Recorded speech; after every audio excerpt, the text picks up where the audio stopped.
It is very, very good to welcome you to this first St. Marylebone webinar. It may be the first of many, but I hope before too long we can meet in person, not least as we progress through the changing lives. And one of the things that my co-host Ginny will be saying a bit later on is just how we plan to keep everybody in touch and let you all know what's going to be happening over the next 18 months or so as we move towards concluding this phase, the construction phase of our Changing Lives project. The phase we're now in is called the mobilization phase, and that means lining everything up so that we can have a clean start with our contractors on site. There'll be a series of images which will appear through the evening as a PowerPoint presentation, and please do ask any questions as they occur to you, and we will try to answer them. I'm going to speak first.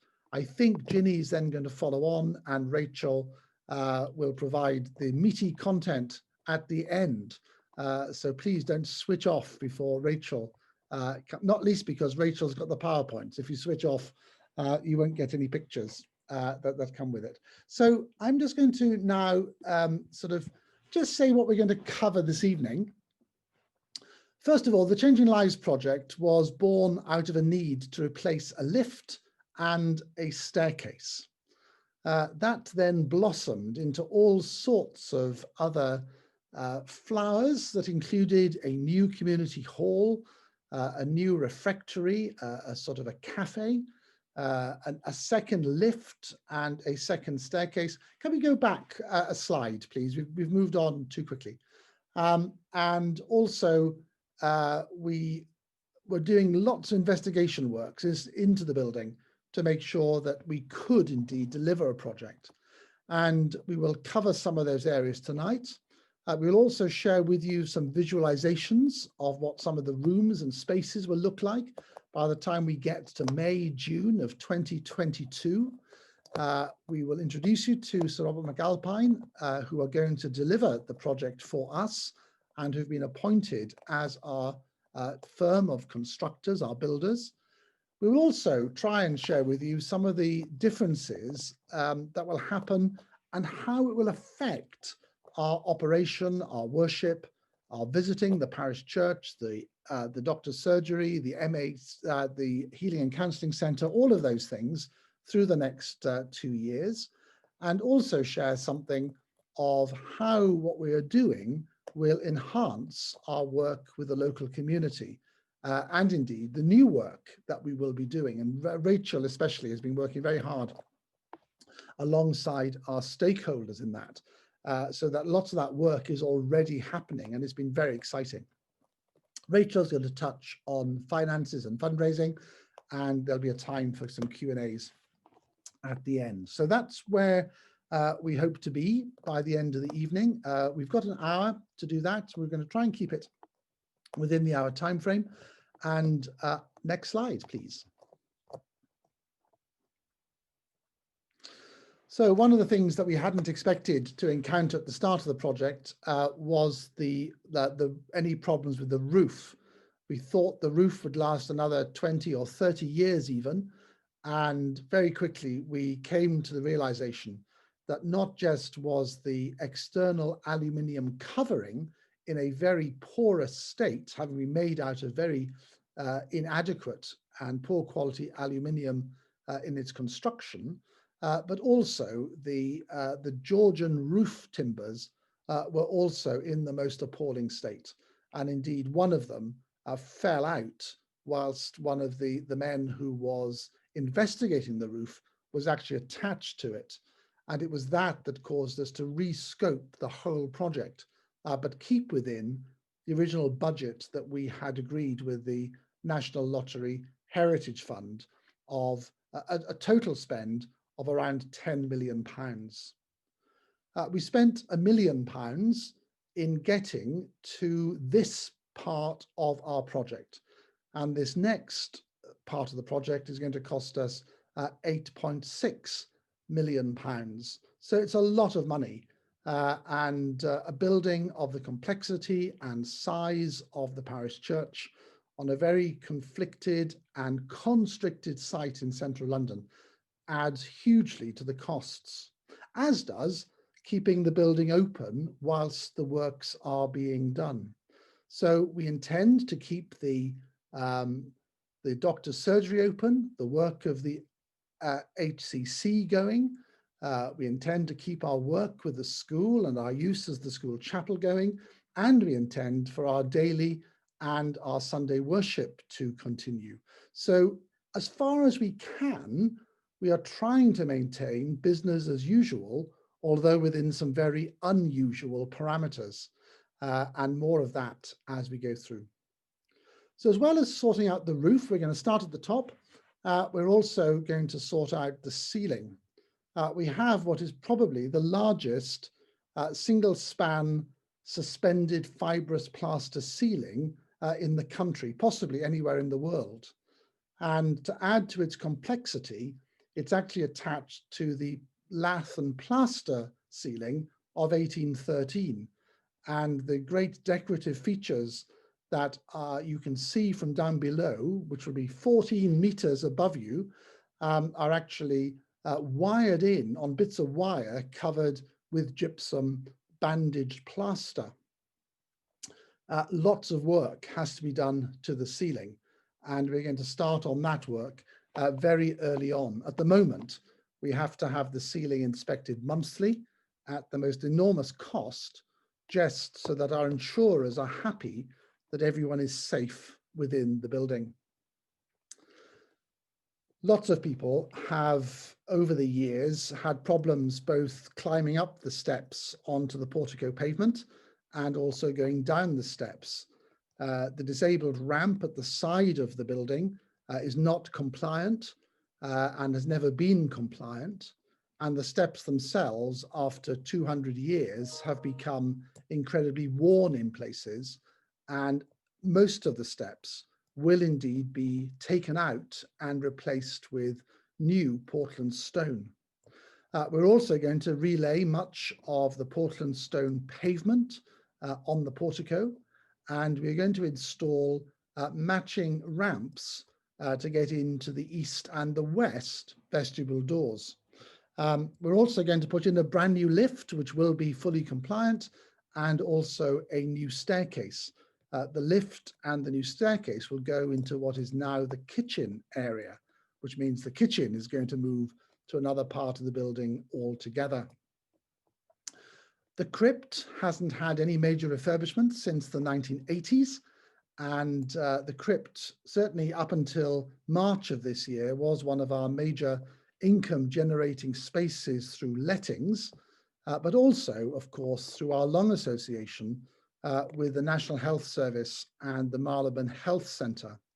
And the new refurbished crypt will have much better ventilation, including chilled air. At the moment, it can be freezing in the winter and really boiling hot in the summer.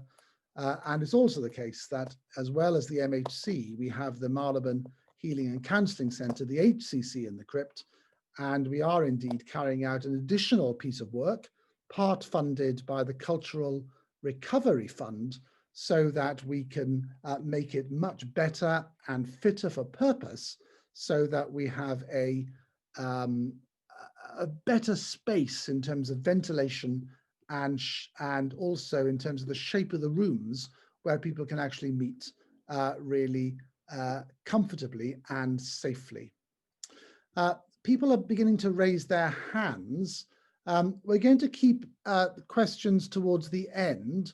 So Peggy, I hope you're happy to wait so we can gather up all the questions at the end of the building. I'm aware that you have a question and that you wish to ask it, but I think we will be here all night if we just stop and answer questions as we go along. If you want to send me a little chat, then please do that. And if I can answer it by chat, I will do so. We're only here, aren't we, to do two things really. One is to worship Almighty God. That's why parish churches exist. And the second one is to love our neighbour. And we love our neighbour by not only providing primary health care and mental health support, but also through serving our school, the universities that are around us, and also being a space where people from the local community can gather in a safe space that is either free for them to use or is available at very low cost. And those sorts of places are really at a very, very high cost within central London, and we're able to do that and provide and serve the community in a way that we've been doing for 900 years. And part of the activity programme will help tell the story of what St Marylebone has meant to the community, to which it gave its name in the 15th century. And Ginny will tell you much more about that in a little while to come. Rachel, thank you. Do you want to move on to the next slide? So what will St Marylebone Parish just look like in 2022? I wonder if any of you can guess where this is going to be. It doesn't exist at the moment, so please don't rack your brains too hard to work out where it is. This indeed is not how it's going to look. This is a very old visualization, but it shows you something of the shape. No, go back, please. Of the bottom of the new staircase as it feeds into the Crypt Hall space. More of that to come. Thank you very much, Rachel. So one of the great problems with the parish church is that, unlike most parish churches, it sits north-south rather than east-west.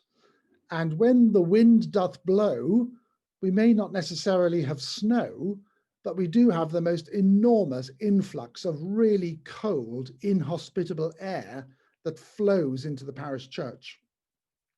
Until the 1880s, when there was a major reordering of the parish church, the lobbies each had storm porches to keep out the cold north wind.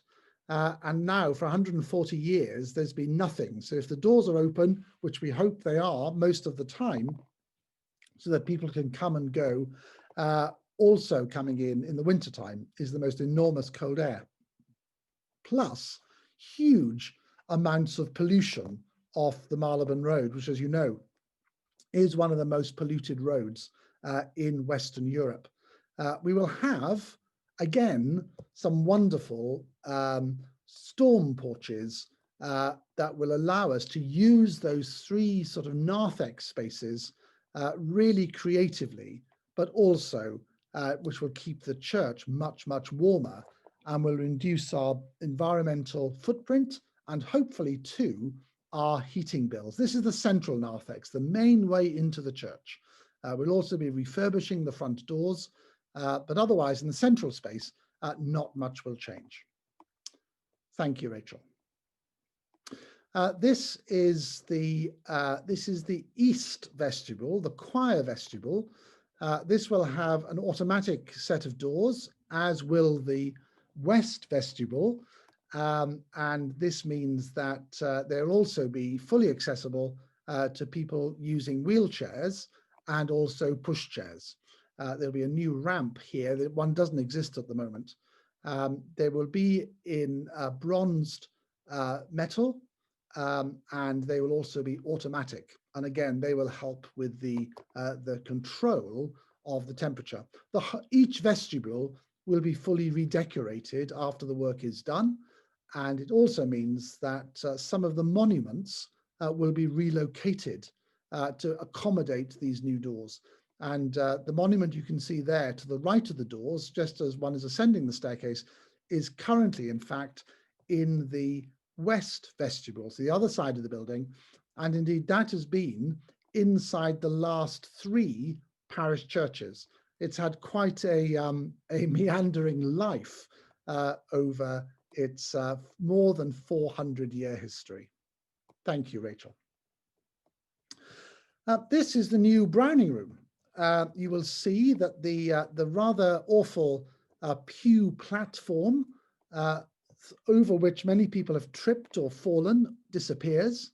The lino goes, as does the carpet, and we have a wonderful new floor in Rouge Royale and Gris d'Ardèche stone to match the stone that is in the nave, the main body of the church. It will also have a complete audiovisual set of kit, a television screen, a new sound system. It'll all be on the flat, and for the first time since 1880, it will have a controllable heating system, which will be fantastically wonderful, because at the moment, it is a room that simply takes all the heat that was meant to go into the main body of the church. It'll have new lighting, better Wi-Fi, and we hope it will become a much used room, not just to tell the story of St. Marylebone, but also for lettings as a form of income generator. And one of the things you'll know that we are asking for money for the Changing Lives project, and there will be an opportunity for people if they want to say, buy us the television screen for that room or contribute to the new sound system, they can, but more of that a bit later on in this presentation. Thank you, Rachel. This perhaps is the most major change that people will see. This is currently the kitchen. Yes, I know it doesn't seem possible. Where is the sink, you're going to say? How can we wash the dishes? Where is the microwave? Well, that's all going somewhere completely different. And into this space will come a brand new lift, a lift that is fully compliant to modern standards. And the lift is just to the right of the picture. And there is a new wall where the three people are standing. Some monuments will be replaced. And across on the left, which is currently showing in this drawing as a white rectangle, will be a new commemorative plaque made out of green stone. And that plaque, which currently is where the sink is, will be to commemorate all the people whose stories are not told currently on the walls of the parish church. All of our monuments relate to the great and the good, mostly of the 19th century. Some of them weren't so great and some of them weren't so good. And they have some very complex histories to tell. But we also want to tell the tales of the footmen and the scullery maids and the butlers. Yes, Eric, maybe even you as a butler can have your story told in the parish church. But it is a way of us beginning the whole process of interpreting our past and also being able to look forward as St. Marylebone continues to change and evolve through the centuries. Thank you, Rachel.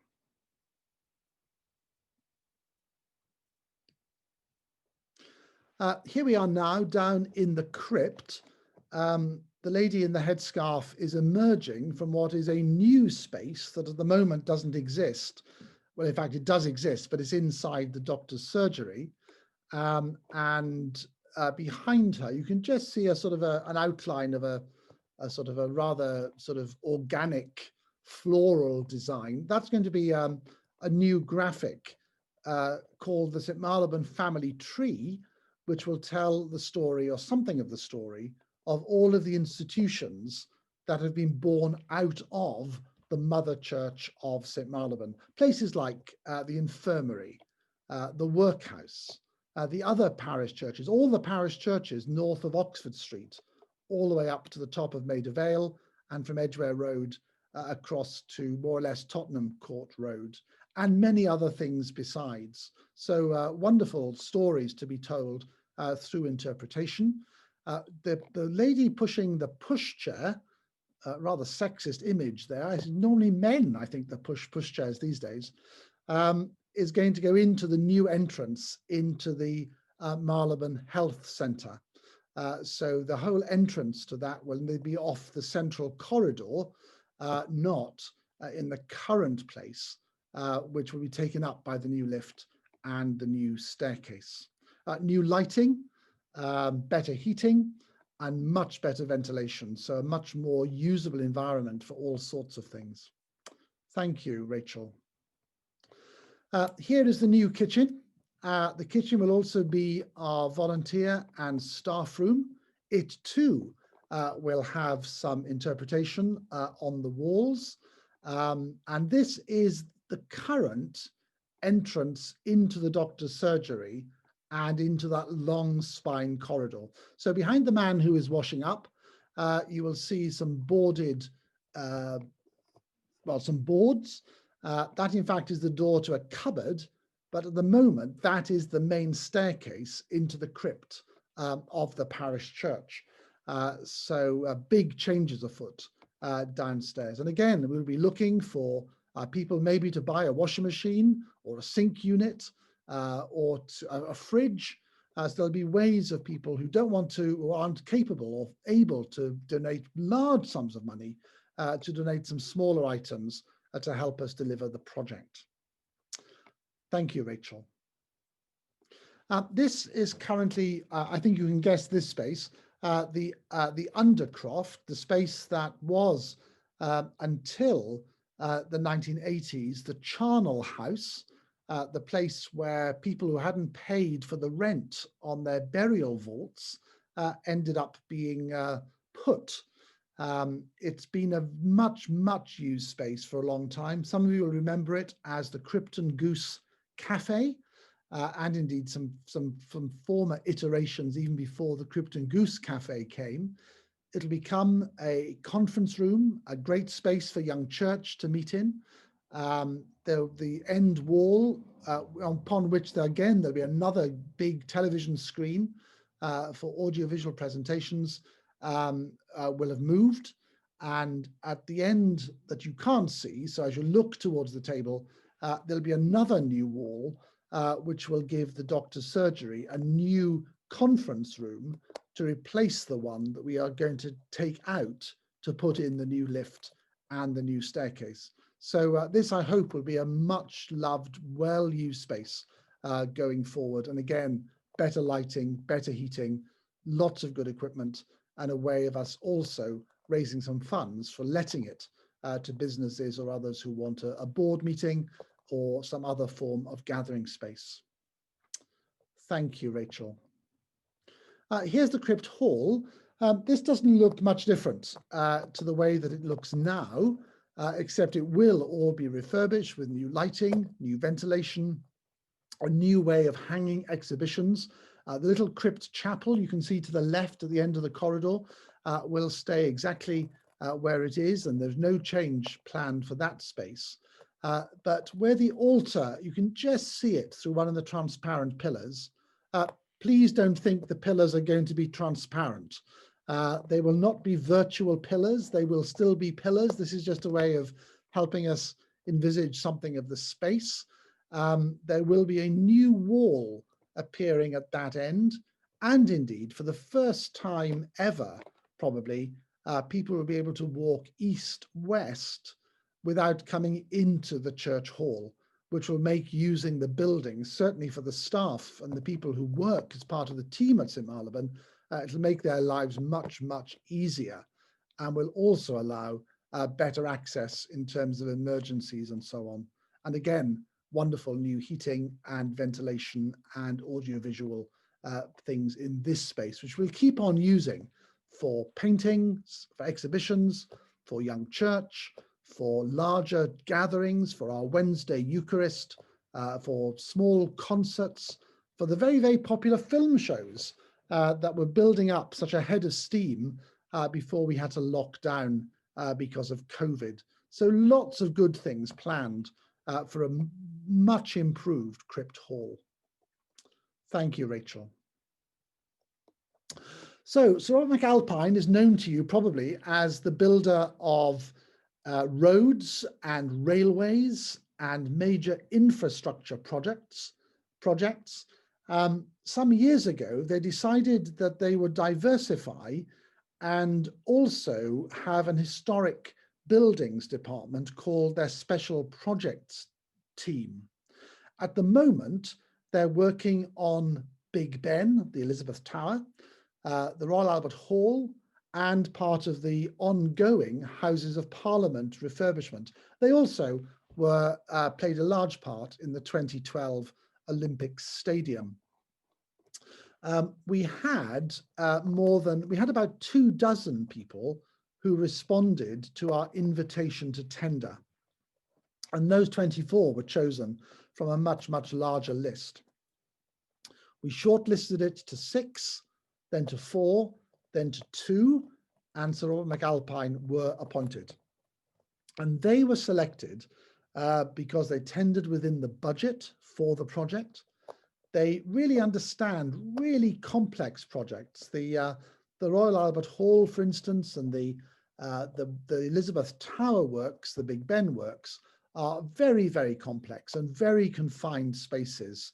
And they've also got a huge, huge number of people and body of expertise behind them. So should anything go wrong, we know that we're in safe hands, and we're going to have somebody on site 24 hours a day so that the site will be safe and secure, and we hope they'll be able to deliver on time. Thank you, Rachel. So what happens now? So we have a start date. The start date is the 11th of January 2021. And at the moment, the finish date, as per the contract, is the 23rd of May 2022. So the 11th of January next year, and then the 23rd of May the year after for finishing.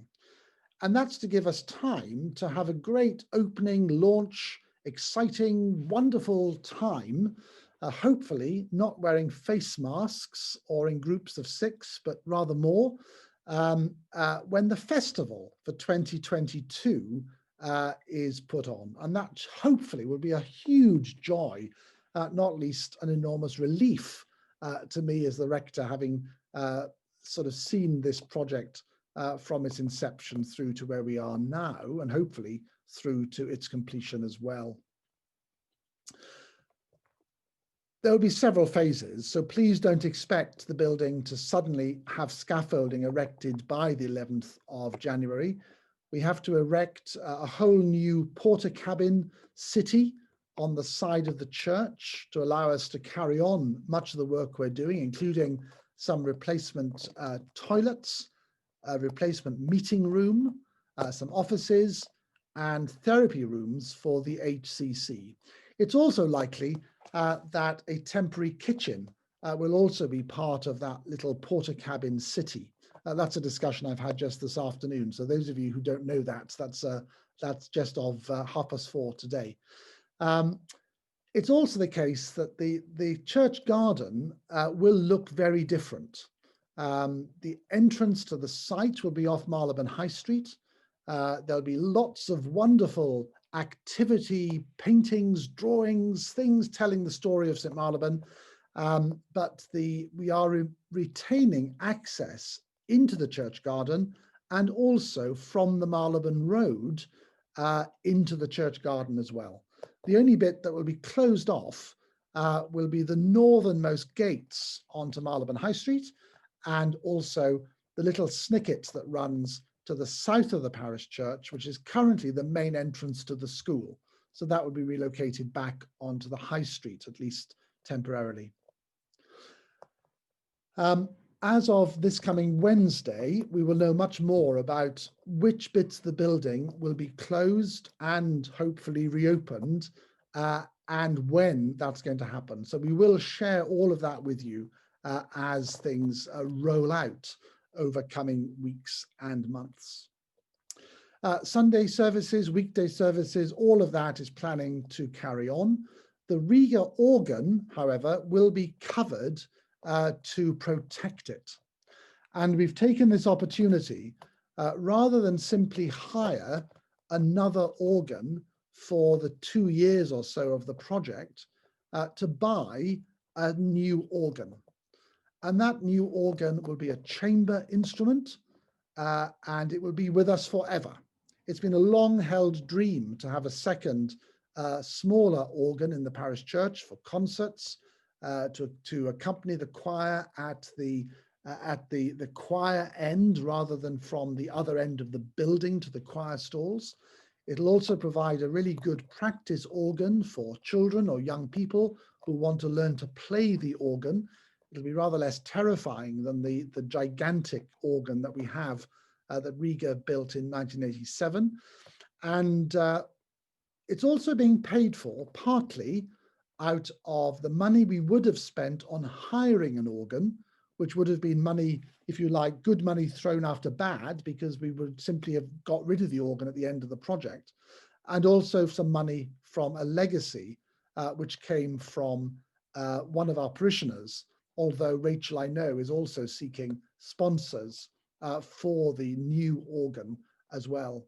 It'll be a great addition and something which will give us huge flexibility, especially for our festival and through other concerts and chamber performances. So I hope that'll be a really, really wonderful addition to the music of the parish church going forward. And it means, of course, it comes at no additional cost in terms of the call on our very much pressed, hard pressed parish finances. Young Church will continue, services for the school will continue, funerals will continue, weddings will continue, and there will be a knock-on effect for events and also for bookings of the parish church. We can't do everything, but we will do as much as we possibly can. During the days of COVID, which have shaped so many of our lives this year, the MHC has carried on operating as a primary care practice, and it will continue to do so.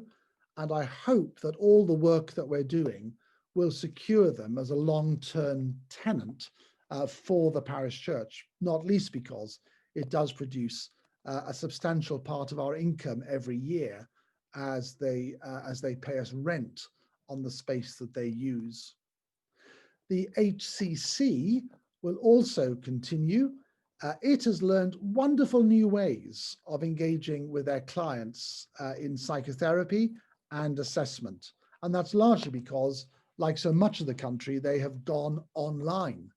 And they will continue to do some of their work online, but we also hope that some clients and therapists will be able to return to the parish church as we go forward. And that's one of the reasons why we have put in the flexibility for in-person one-to-one therapy through some of the porter cabins, which will be on the side of the parish church.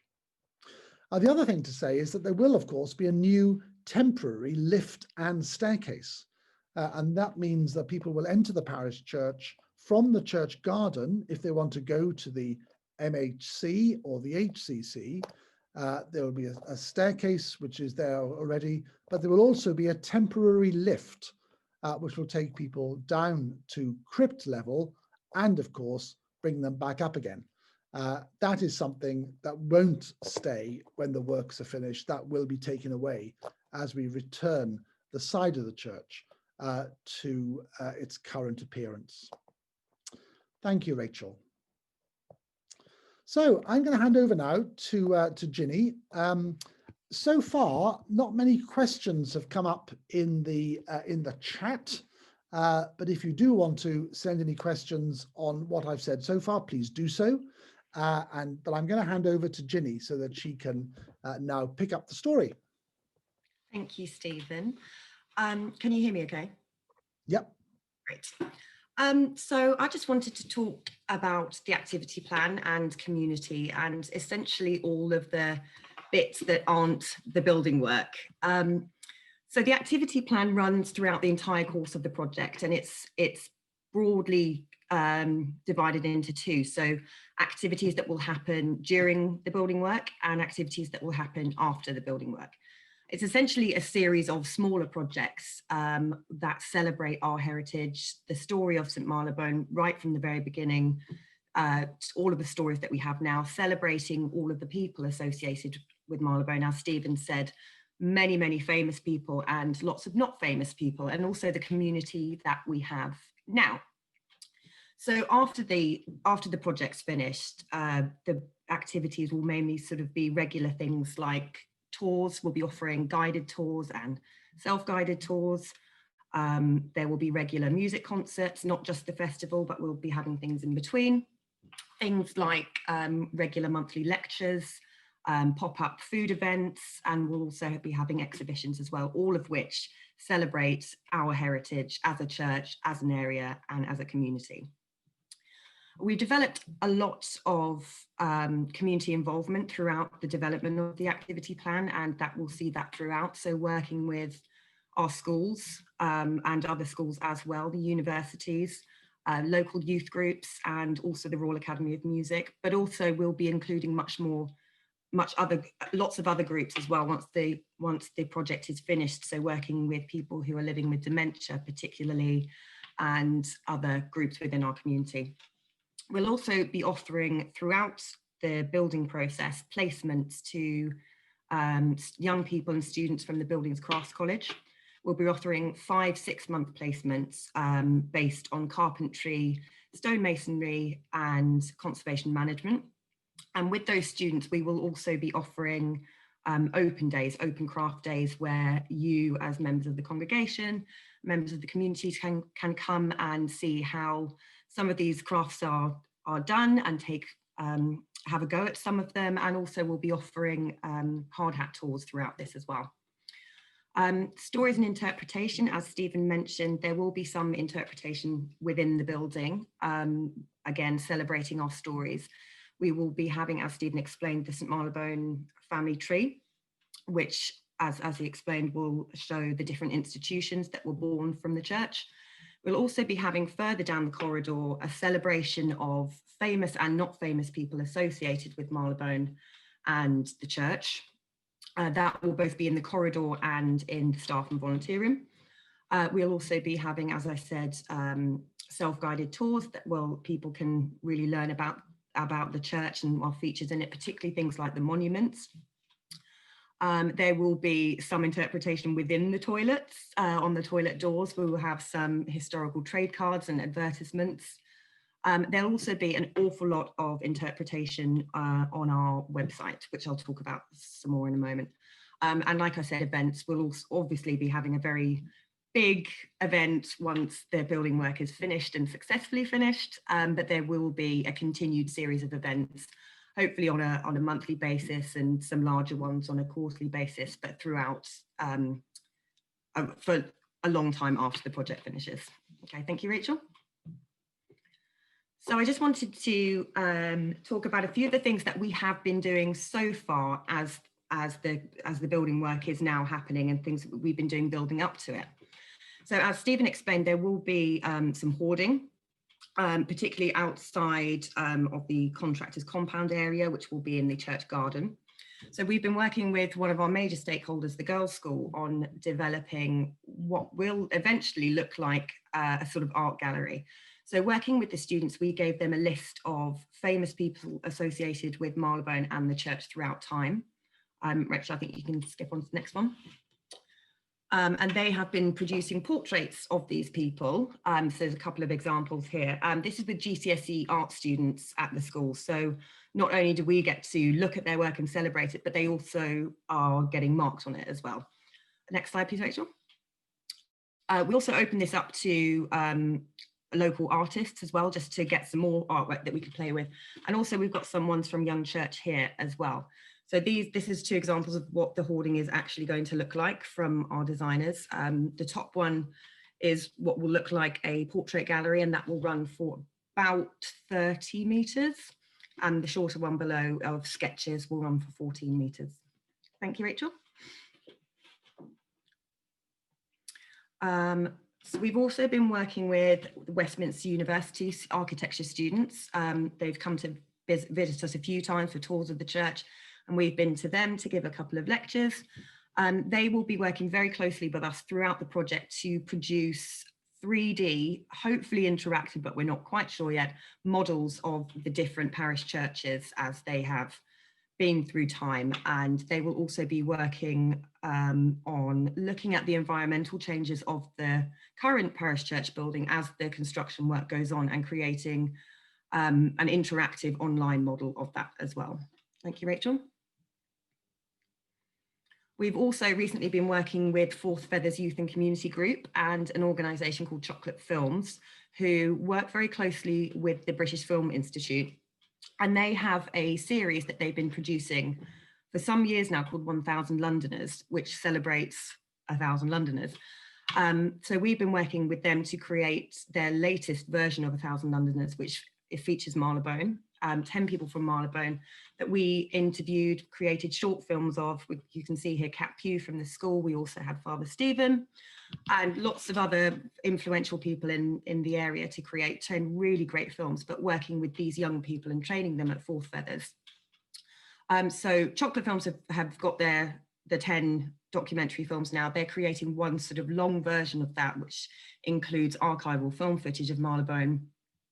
And once that is complete, we will be handing that over to the Royal Academy of Music, who have recruited 3 composition students, postgraduate students, who are producing the original score to go with that. So we hope that once that's finished and we are able to, we will have a showing of that in the church with a live orchestra. It will also be available online. Thank you, Rachel. We've also been working with sixth form students at the school who have as part of their schoolwork, they have a passport. So we've been working with a few students from their last year they've been helping us gather the stories that we want to tell, and we've been training them in how to use archive research and archive material, and how we then use that to tell our stories. So you can just see here as well that we've been working with the English Folk Song and Dance Society, and they have a lot of folk music material that was created in the Marylebone Workhouse. So we've been working very closely with them. They've been sharing it with our sixth form students, and they are also producing a resource pack for various different ages, but also working with the Bridge School as well.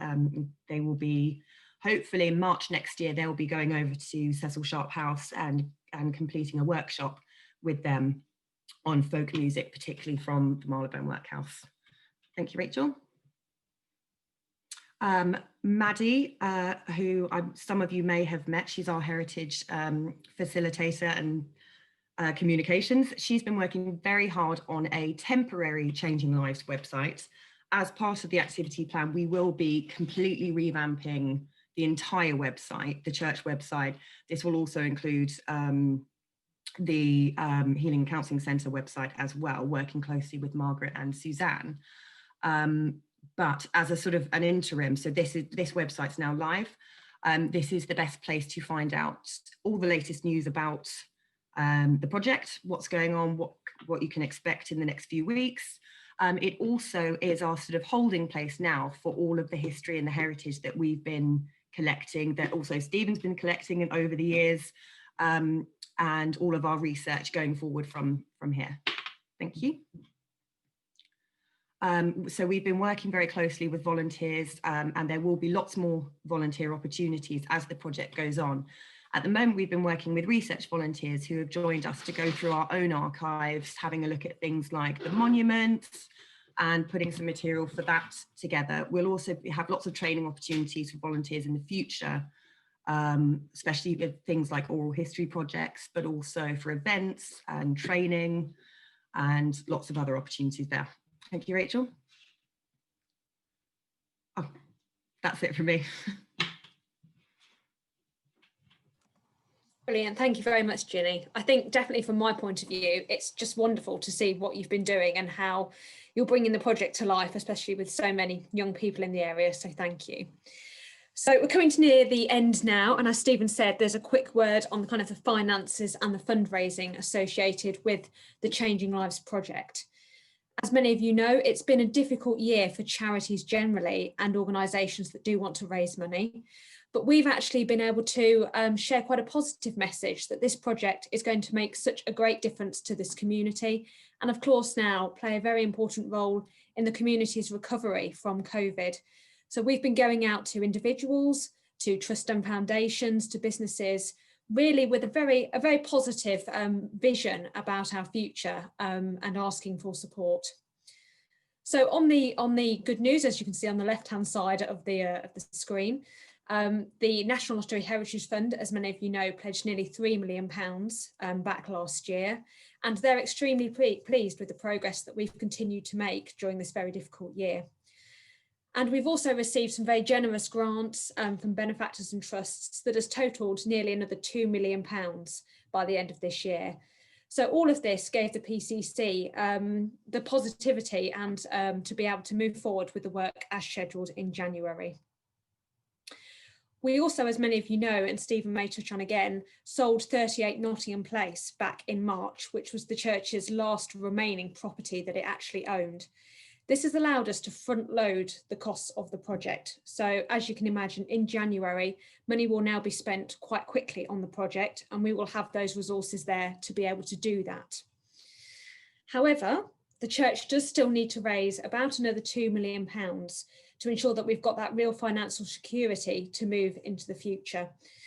We don't want to just spend all of the money from 38 Nottingham Place, because this is really our endowment for the future, for any other work we may need to do one day. And also, as you can see, Stephen's written here that it was the home of Father Jack. Now, we can assure you Father Jack's not living out on the street in these cold times, but we are now having to pay rent, obviously, for him to be housed somewhere else. And so we will need some endowment funds to cover that as well. Like every organisation, COVID obviously meant that there was some funding lost throughout the year to the general church finances. There's a round figure here of around £189,000. And a lot of this was due to the fact that, as you know, we do hire out our rooms for meetings. We host a lot of events, such as the universities coming for their graduations. And obviously that income was lost since March this year. So some really positive news for to report, and also a few things that we need to keep in mind, that just because we're starting the work, the challenge is not over yet. As Stephen mentioned earlier, there are obviously more opportunities for people to give towards the project. And if you were considering making a gift, this now is the perfect time as we kind of move into a new phase in January. So my email address is development@changinglives, the one you responded to for this evening. I'd be more than happy to talk to anybody who might like to help support us in any way. So thank you. Back to you, Stephen. Thank you very much, Rachel. Well, thank you not just to Rachel, but also to Ginny for really giving us quite a quick tour through the project. There is a lot going on, and it does soak up most of our lives, I think.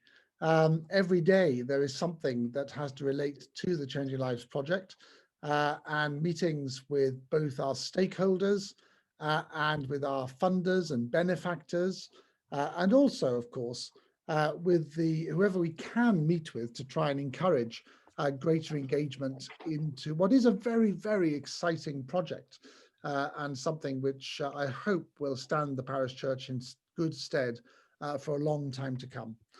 We have some time for questions, and we'll even try and find some time for some answers. I will be able to invite you, if you want to ask a question, to allow you to speak. So if anybody wants to speak, please do so. Peggy, you had your hand up right at the beginning, so I'm just going to allow you to talk if you wish to ask a question. If the question has come and gone or been answered, then please just say it's too late. But if you've still got a question, then ask away and we'll try and answer it. So you can now speak, Peggy. Your voice at least is live. Except she's on mute. Peggy, do you want to unmute your microphone, and then you can ask your question?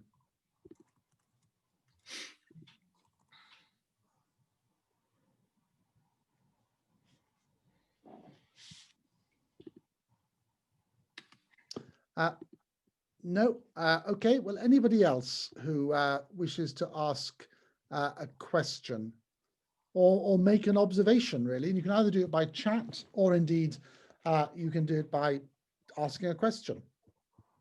I should have just said, sorry, I'll just interrupt here earlier. I should have just said, if anybody does want to learn any more about volunteering opportunities or get involved in any part of the activity plan, please do contact me. Okay, I think Peggy has unmuted now. Peggy, hello. Hello, I'm so sorry. I can't see what I'm doing, and I've held my hand up by mistake. But just say what a wonderful, exciting project it is, and congratulations to all of you. I think it's tremendous. No question. Thank you very much, Peggy. It's good to hear from you, and thank you for joining us this evening. Okay.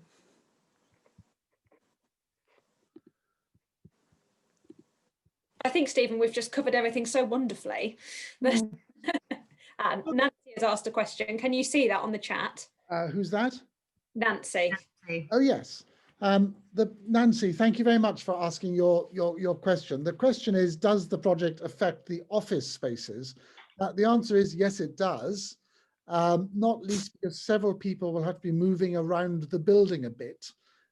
Stuart's office, which is the Changing Lives office, which is in the crypt, has to have a new door, and the door has to be in a different position to the current door, because outside his office there will be a new ramp to enable wheelchair access along the crypt and through the new east-west corridor that's going to be created there.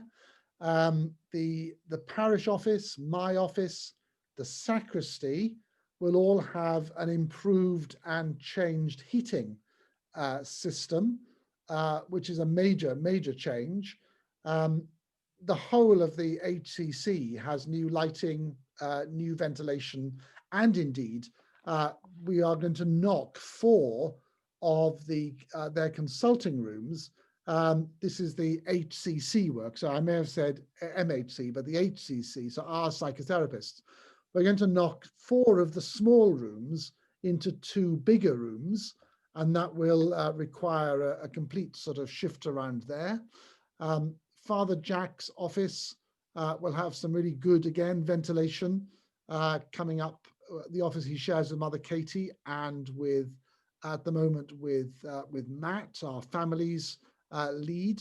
So all sorts of things which will change. But in terms of how we land at the end office-wise, we'll be more or less where we are now in the building. The building is very hard to do anything else with. We're doing far more than I think was physically ever thought possible. And the building, of course, was just meant as a place that people came to worship on a Sunday, to have funerals, to be married, or to be buried. It certainly wasn't a place where the living did very much other than those things in. So things have changed. Question from Eric to you, I think, Rachel, in the first place, and I can add to that. Fabulous. So Eric has asked, are there financial milestones mapped out when you need to raise certain amounts of the funds, or does the sale of the property satisfy the cash flow for now with the monies raised to pay it back? So Stephen, you will correct me if I'm wrong, but as far as I understand, the sale of the property means that we are okay for now. So we're kind of raising money now to repay that pot, as it were. There's no immediate financial stress on the church. Well, there's financial stress. There's always financial stress. What we have done, though, is to keep the finances of the Changing Lives project separate from our day-to-day running costs. Some of you will know that 2 years ago, maybe 3 years ago now, one of the great cathedrals in England went bust. And it was because they hadn't really separated out their day-to-day finances from their major capital works project. And we've been worked very hard for that not to happen to us. It was also the case that unless we could underwrite the whole sum we needed to finish the work, HLF, or the National Heritage Lottery Fund, or National Lottery Heritage Fund, or the National Fund for Heritage Lotteridge, wouldn't have given us their £3 million. So it was a case of having to front load, as I think as Rachel described it earlier on, in order to raise the money we needed. It's a very strange system, financing major capital projects. So the answer is yes. We have a full business plan, and we have a whole cash flow mapped out, and we employed a professional firm to do that for us, so we knew exactly when we needed the money. But it's also the case that the money from Nottingham Place has to generate income. At the moment, of course, given the rather strange state of world finances, especially cash deposits, it's not earning very much. It's earning very, very little.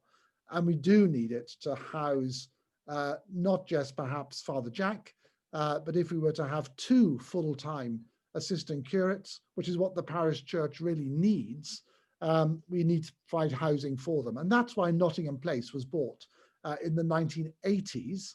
So it's not a historic property for us. It's only been there for about 50 years now, 40 years now. But it was there to do 2 things. One was to house the assistant clergy, and the second was to generate income on the capital invested in bricks and mortar. And we need to do that again. So we will release some of the capital, which we've always said we were going to do as part of our project. And the PCC has authorized that, but we want to release as little as we can in order that the long-term financial security of the parish church is guaranteed. So yes, enough money, milestones mapped out, but we do need to raise more money to pay ourselves back what is in fact a bridging loan. Liz Queenan has asked, is it the intention and will it be possible for the 2021 festival to go ahead in July? The answer is yes, it will. And the idea is that we will reprise that festival that didn't happen in 2020. So it's the festival that will have a South American theme running all the way through it, which is good news. So the answer is yes, the festival is planned to go ahead this July. And Liz's second question is, are you installing more toilets? The short answer is yes.